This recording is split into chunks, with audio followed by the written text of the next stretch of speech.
ಓಂ ಶ್ರೀ ಗುರುಭ್ಯೋ ನಮಃ.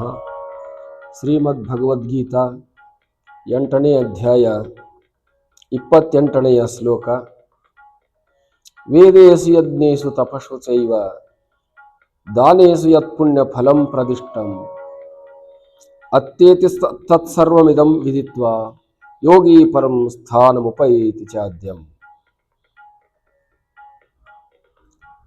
ಭಕ್ತಿ ಸೇವೆಯಲ್ಲಿ ನಿರತರಾಗಿ ಇರತಕ್ಕಂಥ ಯೋಗಿಯು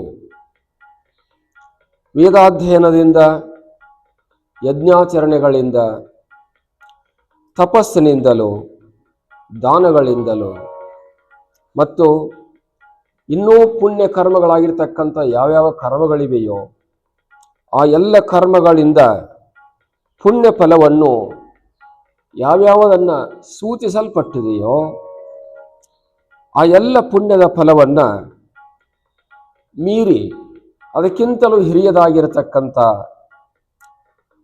ಮೂಲವಾಗಿರ್ತಕ್ಕಂಥ ಪರಮಧಾಮವನ್ನು ಪಡೆಯುತ್ತಾನೆ. ಯೋಗಿಯಾದವನು ಹೇಗೆ ಸುಖವನ್ನು ಹೊಂದುತ್ತಾನೆ ಎಂಬುದನ್ನು ಇಲ್ಲಿ ಹೇಳ್ತಾ ಇದೆ. ಭಕ್ತಿ ಸೇವೆಯಲ್ಲಿ ಆತನು ನಿರತನಾಗಿರಬೇಕು. ಮೊದಲು ಭಕ್ತನಾಗಿರಬೇಕು, ಸಮರ್ಪಣಾ ಭಾವನೆಯನ್ನು ಹೊಂದಿರಬೇಕು.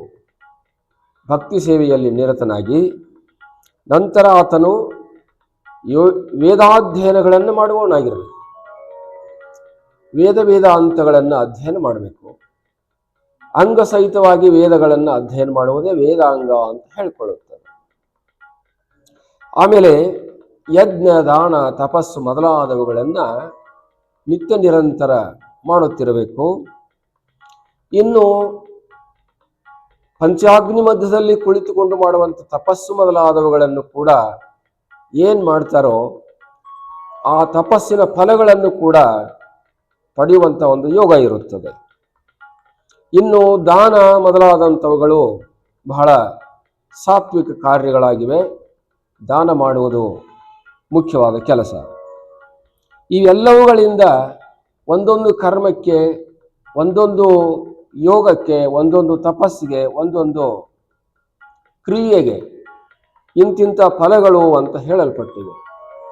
ಯಾವ್ಯಾವ ಕರ್ಮಗಳಿಗೆ ಯಾವ್ಯಾವ ಫಲಗಳನ್ನು ಹೇಳಿದೆಯೋ ಆ ಎಲ್ಲ ಕರ್ಮ ಫಲಗಳಿಗಿಂತ ಅತ್ಯಂತ ಹಿರಿಯದಾಗಿರುವಂಥದ್ದು, ದೊಡ್ಡದಾಗಿರುವಂಥದ್ದು ಮತ್ತು ಉತ್ತಮವಾಗಿರುವಂಥದ್ದು ಯಾವ ಸ್ಥಾನವಾಗಿದೆಯೋ, ಯಾವ ಯೋಗವಾಗಿದೆಯೋ, ಯಾವ ಭೋಗವಾಗಿದೆಯೋ ಅದನ್ನು ಈ ಯೋಗಿಯು ಹೊಂದುತ್ತಾನೆ.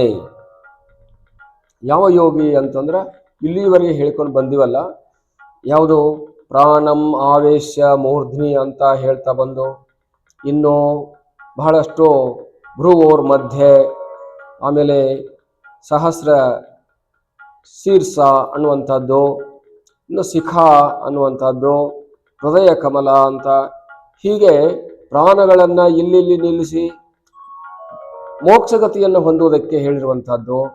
ದಕ್ಷಿಣಾಯನ ಮತ್ತು ಉತ್ತರಾಯನ ಕಾಲಗಳು, ಕೃಷ್ಣ ಪಕ್ಷ, ಶುಕ್ಲ ಪಕ್ಷ ಮೊದಲಾದವುಗಳು, ಈ ಎಲ್ಲವುಗಳು ದೇಹ ಬಿಡುವುದಕ್ಕೆ ಮುಹೂರ್ತಗಳು ಅಂತ ಹೇಳಿ ಯಾವ್ಯಾವ ಮುಹೂರ್ತದಲ್ಲಿ ದೇಹವನ್ನು ಬಿಟ್ಟರೆ ಯಾವ್ಯಾವ ಗತಿಯು ಪ್ರಾಪ್ತವಾಗುತ್ತದೆ ಅಂತ ಈ ಅಧ್ಯಾಯದಲ್ಲಿ ಸಂಪೂರ್ಣ ಹೇಳ್ತಾ ಬಂದಾಯಿತು. ಅವೆಲ್ಲವುಗಳನ್ನು ಕೇಳಿ ಆದಮೇಲೆ ಈಗ ಹೇಳ್ತಾ ಇದೆ, ಇವೆಲ್ಲವುಗಳಿಗೆ ಸಿಗತಕ್ಕಂಥ ಫಲ ಏನಿದೆಯೋ ಅವೆಲ್ಲವುಗಳಿಗಿಂತಲೂ ಮಿಗಿಲಾಗಿರುವಂಥದ್ದು ಫಲ ಇನ್ನೊಂದಿದೆ, ಅಕ್ಷರಂ ಪರಂ ಬ್ರಹ್ಮ ಅಂತ. ಪರಮಾತ್ಮನ ಧಾಮ ಅನ್ನುವಂಥದ್ದು ಏನಿದೆಯೋ ಆ ಪರಮಾತ್ಮನ ಧಾಮವನ್ನು ಈತನು ಹೊಂದುತ್ತಾನೆ. ಕಾರಣ ಇದು ಅಮೂರ್ತವಾಗಿರುವಂಥದ್ದು, ಇದು ಯಾವುದು ಉತ್ಪತ್ತಿ ಇಲ್ಲದಿರುವಂಥದ್ದು, ನಾಶ ಇಲ್ಲದಿರುವಂಥದ್ದು, ಸಾತಿಶಯ ಪತನಾದಿಗಳಿಂದ ರಹಿತವಾಗಿರುವಂಥದ್ದು ಪರಮಧಾಮ, ಪರಂಧಾಮ ಅಂತ ಕರೆಯಲಾಗಿದೆ. ಆ ಪರಂಧಾಮವನ್ನು ಈ ಯೋಗಿಯು ಹೊಂದುತ್ತಾನೆ. ಆದ್ದರಿಂದ ಇವೆಲ್ಲವುಗಳಿಗೆ ಮೂಲವಾಗಿರುವಂಥದ್ದು ಆ ಪರಂಧಾಮವಾಗಿದೆ ಅನ್ನುವಂಥದ್ದು. ಯಾವುದು ಪರಂಧಾಮ ಅಂತಂದರೆ ಬ್ರಹ್ಮಸ್ಥಿತಿ, ಬ್ರಹ್ಮಸ್ಥಾನ, ಮೂಲ ಸ್ಥಾನ ಅಂತ ಕರಿತೀವಿ.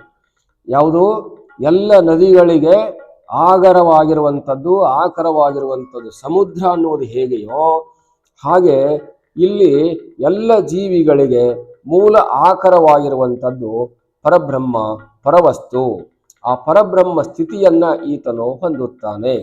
ಆದ್ದರಿಂದ ಈತನಿಗೆ ಪುನರಾವರ್ತನೆಗಳು ಇಲ್ಲ ಅಂತ ಹೇಳಲಾಗಿದೆ. ಇಲ್ಲಿಗೆ 8ನೇ ಅಧ್ಯಾಯವು ಪ್ರಾಣದ ಮತ್ತು ಜೀವನದ ಪ್ರಯಾಣದ ವಿಚಾರಗಳನ್ನು ಹೇಳ್ತಾ ಮುಕ್ತಾಯವಾಗಿದೆ. ಇನ್ನು ಮುಂದೆ ವಿಶೇಷವಾಗಿರ್ತಕ್ಕಂಥ ರಾಜವಿದ್ಯಾ ರಾಜಗುಹ್ಯ ಯೋಗ ಅನ್ನುವಂಥದ್ದು 9ನೇ ಅಧ್ಯಾಯದಲ್ಲಿ ಆರಂಭವಾಗುತ್ತದೆ. ಇಲ್ಲಿಗೆ ಈ ಅಧ್ಯಾಯವನ್ನು ಮುಗಿಸೋಣ. ಹರಿ ಓಂ ತತ್ಸತ್.